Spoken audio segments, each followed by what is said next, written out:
What's really going on, everybody? Back with another episode, number 79. As always, be sure to follow us on social media.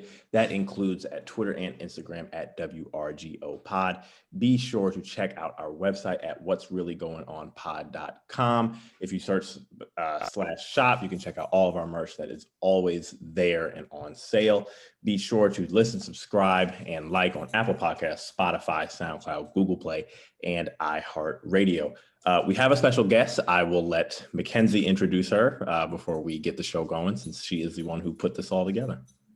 Yeah, so today we are joined by one of my line sisters and Howard alum and fashion and beauty editor at Essence magazine. So we are here to really talk about the passing of Virgil Abloh. And I thought that she would be a great person to talk about and just share, the side of the fashion industry and how that's really impacted the industry this week.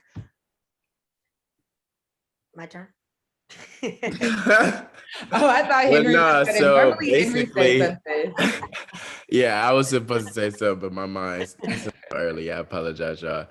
Hey, Blake, thank you for joining us. We definitely appreciate it. As Mackenzie said, I guess I'll give like the spiel of, while we're here.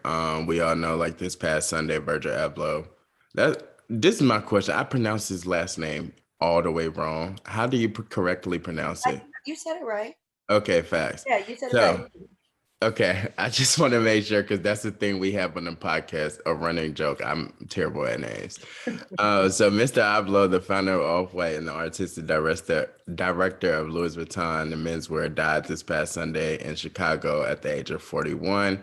After privately fighting a 2-year battle with a rare cancer just days before he was expected to launch a new collection with Vuitton in Miami. News was like a shock for us as followers, a lot of his collaborators and music artists. So could we have your initial, response, Blake? I think it was just like everybody else. It's like I thought that it was Sunday. I was taking a nap as I do on many Sundays. And it was like my phone just started going bananas. And it was just it was one of those things where it's just you think that what you're reading is not even real, because it's just none of us, knew that he was sick. And of course, as the thing has been, it was never any of our business. But, because we didn't know, it was so sudden, and it just seemed so out of left field. And, your initial reaction is what, is this real? How? So yeah, I think my reaction was just like anybody else's. What is going on? Am I reading this correctly? Is this true? It's terrible. How do you think his role as the artistic director of Louis Vuitton? I know that was just a massive moment for him, for Black people, but I'm just curious to how you think that after his passing, how his legacy will transcend with Louis Vuitton and just the fashion industry as a whole.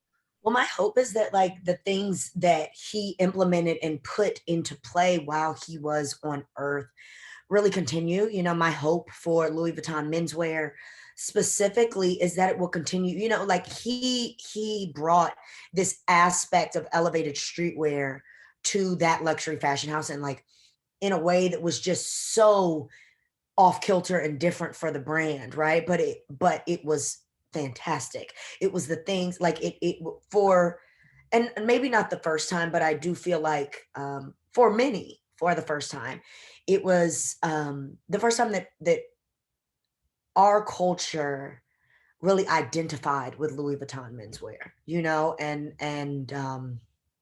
and like I said, his impact definitely transcends Louis Vuitton. You think about all the things that he's done, Off-White, Pyrex, just his entire journey, working with Kanye, all of those things. And so my prayer is that, those that are here that have been able to work under and with Virgil really, make sure that, really carry on his legacy in the way that I know that they know he would have wanted. And I truly believe that it's really in the hands of those Black fashion luminaries who either looked up to Virgil or worked with and knew him personally to really continue to carry on his legacy. Yeah, and you mentioned kind of how he revolutionized streetwear. I mean, for us, in 2013, he, launched Off-White, where he collaborated with, brands like Jimmy Choo and Nike. Can you talk a little bit about just how he kind of revolutionized it? Because he did it in a very specific way. So can you talk about just kind of how he moved it forward? Yeah, of course. I mean, it was authentic, you know, it was authentic, and it was with us Black people, I say, when I refer to us, at the forefront of the creative process and of the target industry. He employed Black talent. He uplifted Black talent. So with that, right, and with that being Virgil's mission, and with that being something that Virgil did so well, it it took these brands and it positioned these brands that he worked with in positions that they too hadn't been able to in markets that they hadn't been able to tap and reach.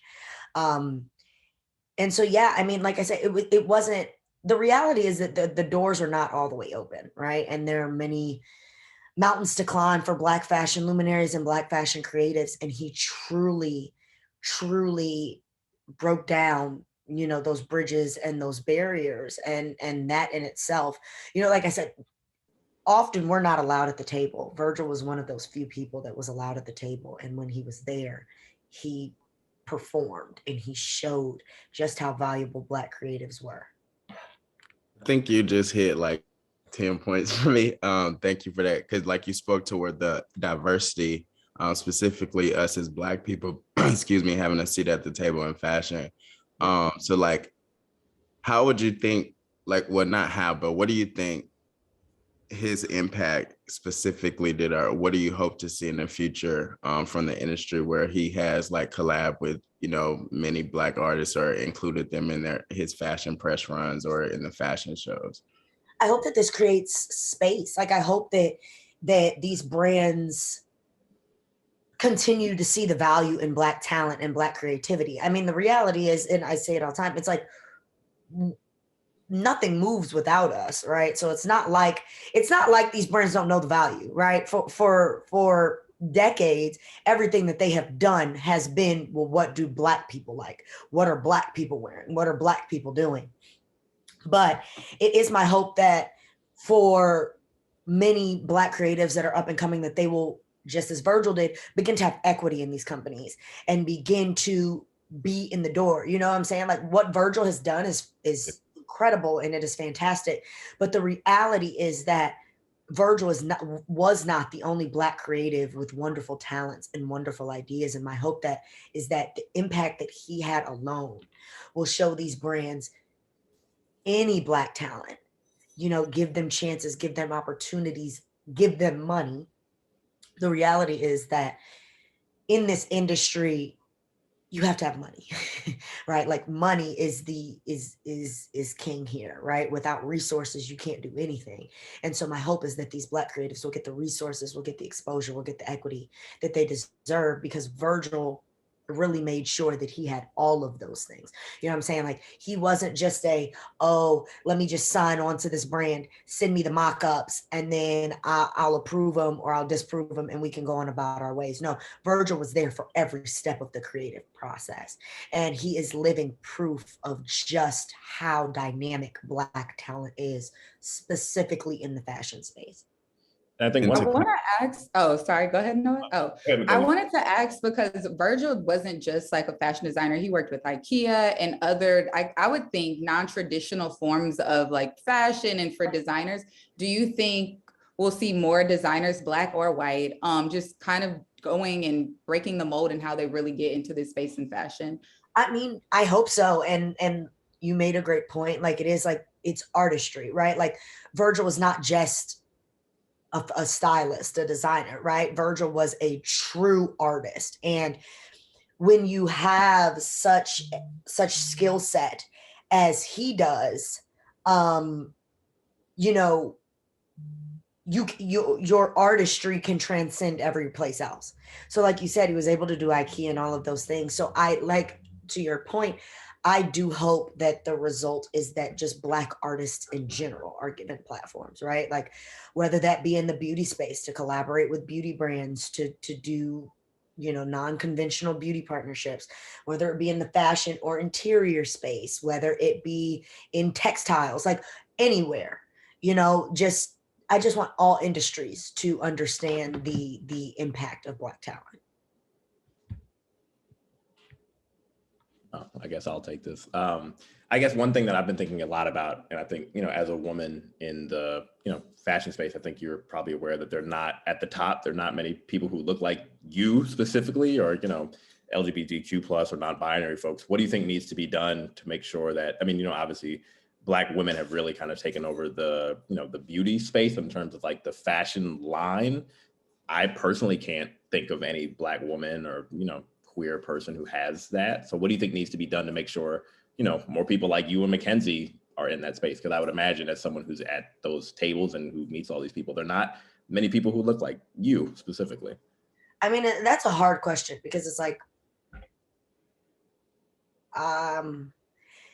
all that we can do, right? The only thing that we can't force change in the industry, right? Like that is the unfortunate reality, is that we as Black people,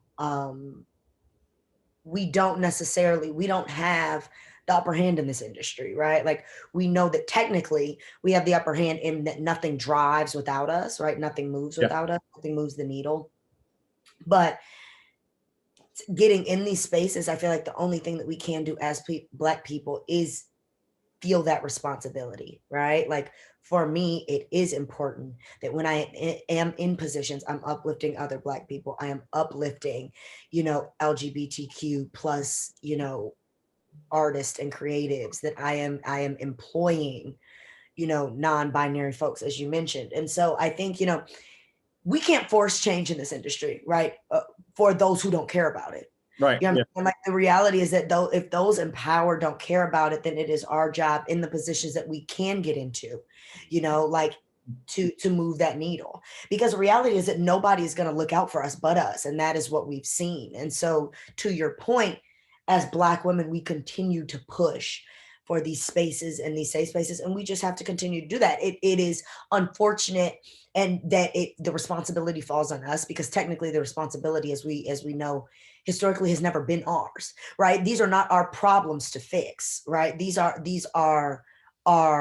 those who are against progress. It is their job to fix it. You know what I'm saying? Like we as a people have always been the ones to uplift and to embrace and to accept. So yeah, I mean, it is unfortunate that the responsibility falls solely on us, but it does. Yeah. I do want to bring up a point. I don't know the background of Hanifa, but when you talk about breaking the mold and just kind of creating your own lane, I've loved seeing that brand in particular and other fashion brands from social media growing and really using that platform to really grow their brand. And then last year, or was it last year, we saw the runway that she had, the virtual runway and stuff like that. And I'm loving seeing her get her flowers with, I think she just won an award with the CFDA. So I love seeing that, but I do have a question. Do you think, this is sidebar, but I did want to know, do you think social media has been able to really elevate some of these Black designers in a way that, the traditional way just wasn't working for them? Oh, absolutely. And there is a footprint now, a digital footprint. Nobody can say, and that's what we're seeing a lot when these Black creators come out and they're like, you stole my shit, because it's like, it was there first. Now there is proof, physical proof, tangible proof that Black creatives are being stolen from and being taken from. And what that has done, while it is unfortunate, it has in many ways been able to amplify these Black talent. Like when these Black talent call out these huge brands for stealing their ideas and for co-opting their ideas, it while that is probably not the publicity that they want, it really pushes them even further, right? And it is holding other brands accountable. And so I think on the flip side of that, it is just also, in ways that, let's say, Black creatives aren't being stolen from, it really, like Hanifa, it just gives a larger platform. You know what I'm saying? Like this could have never happened 10 years ago, 15 years ago, where a show like that can be seen by so many, and where people even had the resources to create such a show. Like that show was so incredible because it was just like, we hadn't seen anything like that anything before. like it. And I'm not a big tech person, but I think, was it AI that was, I don't know. Yeah, it was like AI was very techie savvy. So it was like, it was super tech savvy. And so, like I said, it just gives a larger platform. Like you'd be like, as I'm sure that all of you all have experienced, I'm on Twitter scrolling, I'm on Instagram scrolling, and I come across this brand that I would have never seen if it wasn't for social media, especially Twitter. Twitter is such a wonderful place that's like for viral tweets of these brands that are really moving the needle. So social media, I think social media is undoubtedly a driver. There's a reason that now brands have social media specific jobs, because it is a driver now. And you've kind of like spoke toward this and hit on it there, but like how social media within itself has given Black creators and designers platforms to kind of grow their brands. And you spoke toward equity. I would say, like, you know how we have these large fashion houses who have been around for so long, and then we see how they wanted to collab with Rihanna, and then that didn't do so well. So how would you see that, like, you know, that may be changing to where they put more finances and resources behind, you know, Black fashion brands? I mean, I don't know if it will change, because the reality is this. I mean, it will change. I mean, time has shown us, yes, things will evolve and things will change eventually.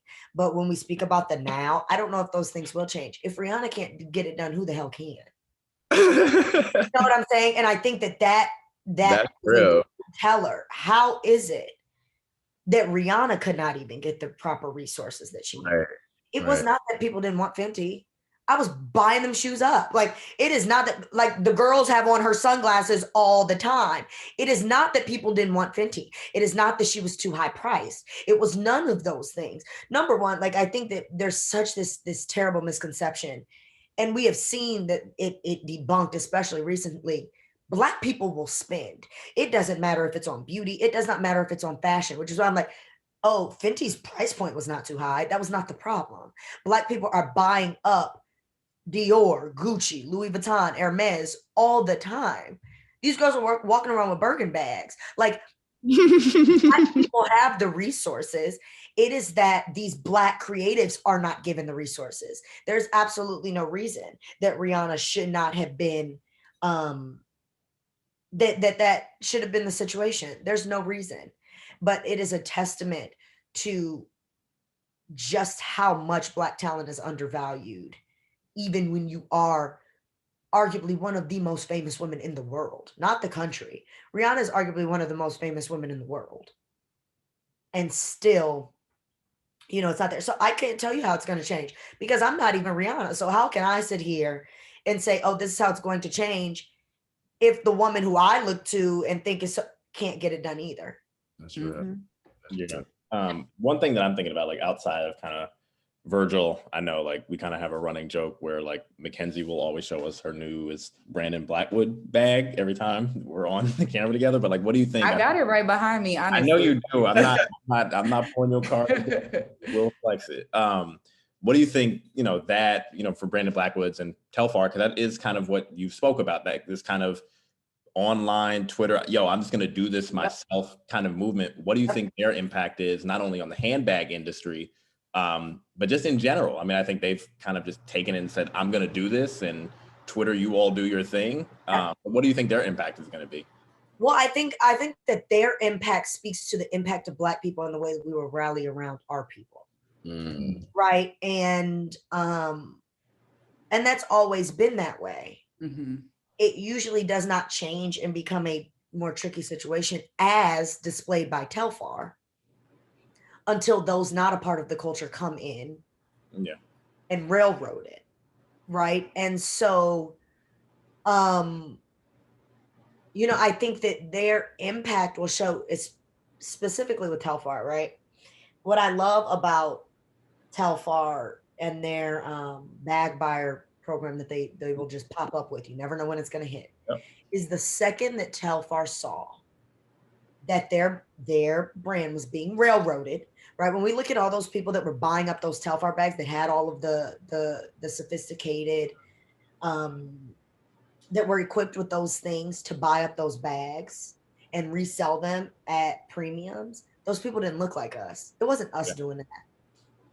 And the second that they saw that was happening, and the second they said that was a problem, they were like, screw this. This is not what we signed up for. So y'all are not going to be stuck with a bunch of damn bags, and we are going to quarterly let people order whatever bag they want in whatever color they want. And and we'll give it to them. And Brandon Blackwood is similar. You don't see Brandon Blackwood. Yes, of course things sell out. Telfar sell out, but you never see people having to damn near jump each other for Yeah, Brandon they're not Blackwood. Jordans. They don't have to. They understand the demand, Mhm. and they create enough product. So I think that the biggest lesson that, in my opinion, that Telfar and Brandon Blackwood are teaching us is that for so long, exclusivity of fashion was parallel to whiteness, right? We think about the even now the way that we look at see what Jordan has become. Who was it that was, you know, that boy whose mom worked at Nike? I don't want to jump in, but I was literally gonna go there to say like how, because you spoke about like retail culture and how that's disrupted the fashion industry and kind of caused, especially in sneaker culture, it has caused like this upshift of access or quantity or resources or whatever. And then you come to find out it's a VP's son or whomever reselling it with bots and stuff. So it kind of like, you know, Yeah, like I said, it's never us, right, that are doing those things. So I think that Brandon and Telfar's impact will actually be, they will shift and they will disrupt the resale market. And that is important, because that is when things go at premium.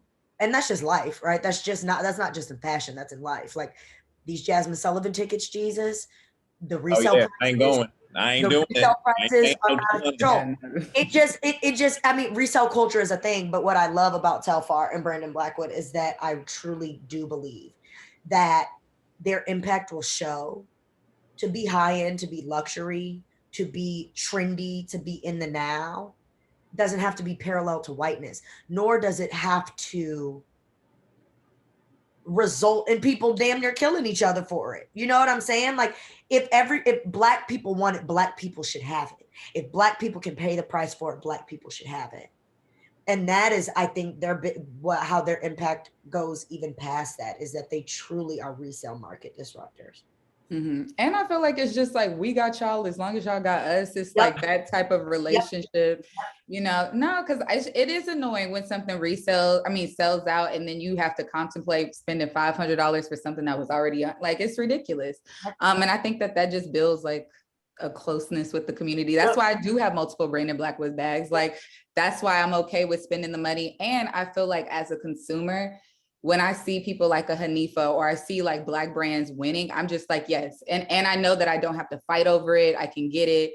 I'm always loyal to them. So I just think that breeds loyalty for real. Hanifa is the same thing. Like, I mean, yeah, like things will sell out, right? Like but you don't, again, women don't have to sit on their computers waiting for 10 a.m. and then click in. It is, that takes away the fun of shopping too. Yeah. Like, if I log onto a Hanifa website, I'd like to see everything that is offered. I'd like to scroll up. I'd like to scroll down. I'd like to click in. I'd like to read about the fabrics. I'd like to shop, not play Hunger Games. So. And that's exactly how I'd be feeling, like the Hunger Games. It's annoying. Well, no, I think you hit on a lot of points, and to kind of, I guess, you know, close a chapter on a very detailed and debrief of like his, you know, impact. Where do you think, I don't want to like kind of be rhetorical, but essentially we've talked about these Black brands who are kind of shifting, you know, the culture, the wave of fashion, disrupting it from like social media to, you know, figuring out ways to, you know, take their own grandstanding. Where do you think Black fashion is headed from here? I don't think there's any way to go but up. I mean, like I said, to bring up Hanifa again, like we have Black designers shutting down the National Portrait Gallery. Like, talk about it. Like, like, I mean, I'm just like, it can't go anywhere but up. Like we look at all of these designers. We look at Christopher John Rogers. You know, we look at Theo Filio. We look at all of these Black brands. Like we're not going anywhere but up. And there is a market for everything, you know, for everyone. What I love about Black creators, just Black people in general, is we're so much not a monolith that there is something for everybody. If you're a high fashion luxury girl, Christopher John Rogers got something for you. If you're a luxury girl, but you like it a lot more edgy, Theophilio has something for you. If you're just an everyday Black girl who got everyday Black girl style, I truly do believe that is a style. I think Black girls I think as a unit, Black girls have like a certain style that is like, yeah. About Hanifa got something for you. Mm-hmm. If you need shoes, there are countless Black shoe. That's a thing. Like, coming up now, like anything that you need, there is a Black creative for it. You need a tote, there's Telfar. You need a going out bag, there's Brandon Blackwood. There's so many Black designers out here that there's something for everybody. And the thing is, it's people are realizing, you look at Melissa McCarthy and Hanifa, like I think it was. And I love seeing that, even though I do love obviously Black women in it, but I love it seeing on, not transcending, but crossing over and becoming into the mainstream of fashion. Yep. It's a thing like that in itself is super impactful. So we're going to keep winning. And I think the difference now is, I think a while back, decades ago, Black people just wanted to be at the table. But I think now Black people are realizing that we are the table. The table doesn't exist without us. Mm-hmm. And so I think that what is beautiful is that these Black brands are maintaining ownership. I don't foresee Telfar or Brandon Blackwood selling into big conglomerate anytime soon. I don't foresee Hanifa. And I say that if they do, if ever, right? I don't foresee that for Christopher John Rogers. I don't foresee that for Theophilio. Like, I think these brands are realizing, like, I don't have to. Mm-hmm. Like, of course, that is everybody's ultimate goal. Who doesn't? When you start a business, your ultimate goal is you eventually want to be acquired. For most, right? The goal is acquisition. But I think these brands are realizing, like, no. And what's fantastic now is that there are Black people in positions to be the acquisition. Mm-hmm. And so therefore these brands can maintain the integrity of their, we see it more in beauty. I'm finding there are Black corporations that have the resources to acquire Black beauty brands, which is fantastic. It's something we've never seen before, right? We only know the large ones, the Unilevers, the P&Gs, that is all we know. And the same goes for fashion, right? We only know these big fashion houses. Mm-hmm. For example, Rihanna, right? And her ownership was never truly hers. And these Black brands see that, and they are owning what they have. So I think ownership is going to be what we see. I think that continuing, like Mackenzie said, continuing to see these brands transcend just Black people will be what we see. I think the sky is really the limit for this. Awesome. Well, I think most importantly for all of our listeners, where can they read all of your work? Where can they follow you on social media? I will let you have the platform so people can keep up to date on all of this stuff. Of course. So my Instagram is @BlakeLauren. My mama spelled it a little ghetto, y'all. It is LAWREN. And if you want to see my work, I don't write as much as I used to. Hair flip. Right. That's what I was like. So that is the benefits. I don't write as much as I used to. But if you just Google my name, all my bylines from any place that I've ever written will pop up. If you would like to see the work that I helm and that I am at the top of, then Essence, both in the beauty and fashion verticals, I work with absolutely tremendous writers who are putting out wonderful content, timely content. Like the goal at Essence is to do the work that matters, to tell the stories that matter. And so if you go to essence.com, Essence's social media, you will see all of the work that myself and my team are doing to really push that needle for Black people. Awesome. Well, from our heart, we thank you, Blake, for this timely episode. That once again wraps up our 79th episode. Be sure once again to check us out on Twitter and Instagram at WRGO Pod. Be sure to check out our website at what'sreallygoingonpod.com. Be sure to like, subscribe, listen, and comment and share on Apple Podcasts, Spotify, SoundCloud. Also, our Spotify Wrapped is coming. Henry, we're waiting. Details of that. Appreciate y'all, man. And check us out on iHeartRadio. Thank you.